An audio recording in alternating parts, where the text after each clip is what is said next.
A graça e a paz do Senhor Jesus, irmãos. Tudo bem?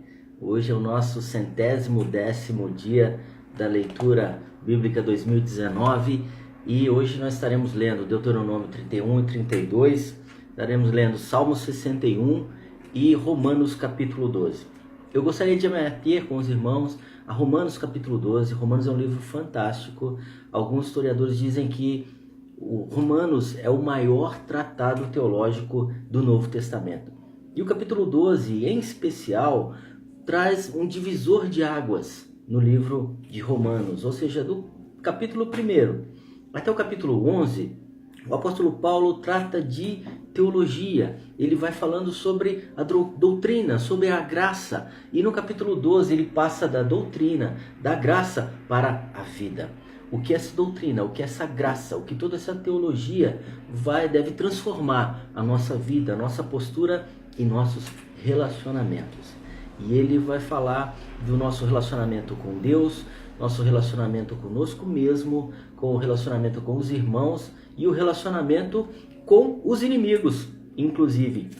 E ele começa no versículo 1 do capítulo 12: Rogo-vos, pois, irmãos, pelas misericórdias de Deus, que apresenteis os vossos corpos em sacrifício vivo, santo e agradável a Deus, que é o vosso culto racional. Não vos conformeis com esse mundo, mas transformai-vos pela renovação da vossa mente, para que experimenteis qual seja a boa, agradável e perfeita vontade de Deus. Nos relacionando com Deus, apresentando o nosso corpo como sacrifício vivo, não nos moldando a esse mundo, mas transformando o nosso entendimento, poderemos estar relacionando com Deus como Ele quer e poderemos experimentar a boa, perfeita, agradável e perfeita vontade de Deus. Mas como eu apresento meu corpo como sacrifício vivo? Como apresentar meus órgãos como sacrifício vivo? Por exemplo, os seus olhos. Se você não deixa seus olhos verem a imundície, você está apresentando como sacrifício vivo. Existe uma profusão gigantesca de programas de televisão, de internet, filmes que só nos apresentam a imundície aos nossos olhos. Nossos olhos são a janela da alma. Então, se você não deixa os seus olhos verem a imundície, você os está apresentando como sacrifício vivo ao Senhor. Se você não deixa sua língua falar o que é vergonhoso, se da sua boca não sai água amarga, se da sua boca não sai maldição, você está apresentando sua língua, sua boca como sacrifício vivo ao Senhor.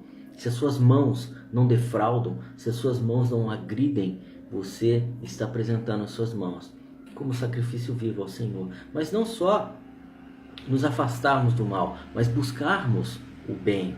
Ou seja, os seus olhos precisam estar atentos ao sofrimento daquele que precisa. Seus olhos precisam estar focados, olhando para Cristo, para o autor e consumador da nossa fé. A sua língua, sua boca precisa ser usada para quê? Para declarar a palavra de Deus, para abençoar aqueles que necessitam. Que da sua boca saiam palavras de bênção, que da sua boca saia o evangelho de Cristo, a palavra viva do Senhor. Que as suas mãos sejam usadas para socorrer o necessitado, para abençoar, para repreender o inimigo, para ajudar aquele que necessita. Que as suas mãos sejam usadas para ofertar, para abençoar aquele que necessita. Amém? Bendito é o nome do Senhor. Outro ponto que Paulo fala: não vos conformeis com esse mundo. Não podemos entrar na forma desse mundo. Esse mundo tem uma ótica, uma lógica relativista. Tudo relativo, nada exatamente bem assim. Então vai relativizando tudo, mas a palavra de Deus não é relativa. Por mais que tentem modernizar tudo, a palavra de Deus permanece a mesma. Ele mesmo disse: passarão céus e terra, mas a minha palavra permanece. Nós não podemos ser como o camaleão, porque o camaleão, ele toma as cores daquilo que está em volta. Não podemos estar nos moldando e tomar as cores daquilo que está em volta. Nós precisamos tomar as cores, estar envoltos pelo Senhor, tomar as cores da bandeira do Senhor, a cor do sangue precioso de Jesus, que ela esteja sobre nós. E o segundo ponto que Paulo fala sobre relacionamento é sobre nos relacionarmos com nós mesmos, aqui no versículo, a partir do versículo 3. Porque se eu não sei me relacionar comigo mesmo, eu não consigo me relacionar com as outras pessoas. É dificílimo isso. Então o apóstolo fala o seguinte para nós: olha, porque pela graça que me é dada, digo a cada um dentre vós, que não saiba mais do que convém saber, mas que saiba com temperança, conforme a medida da fé que Deus repartiu a cada um. Algumas traduções dizem que nenhum pense de si mesmo mais do que deve. E isso nos leva a 2 pontos muitíssimo interessantes. Aqui, olha, porque pela graça que me foi dada, digo a cada um dentre vós que não pense de si mesmo além do que convém. Antes, pense com moderação, segundo a medida da fé que repartiu a cada um. E essa avaliação de si mesmo vai nos proteger de 2 grandes perigos, que são muito comuns ao ser humano. O primeiro é o perigo do complexo de superioridade, e o segundo é o complexo de inferioridade. Todos 2 vão atrapalhar as nossas relações interpessoais a partir da nossa relação conosco mesmo.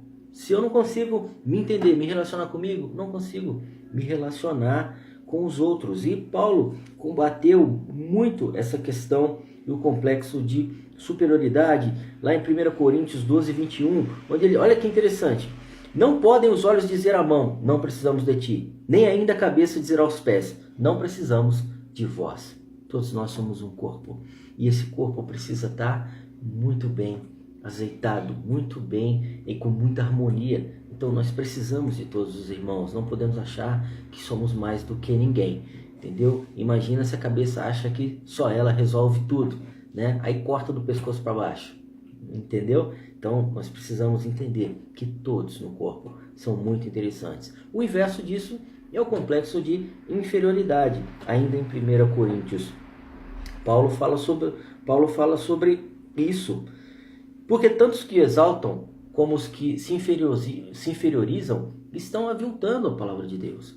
Porque Deus nos fez preciosos a Ele. Então diz o seguinte: se disser o pé, porque eu não sou mão, não sou do corpo, nem por isso ele deixa de ser o corpo.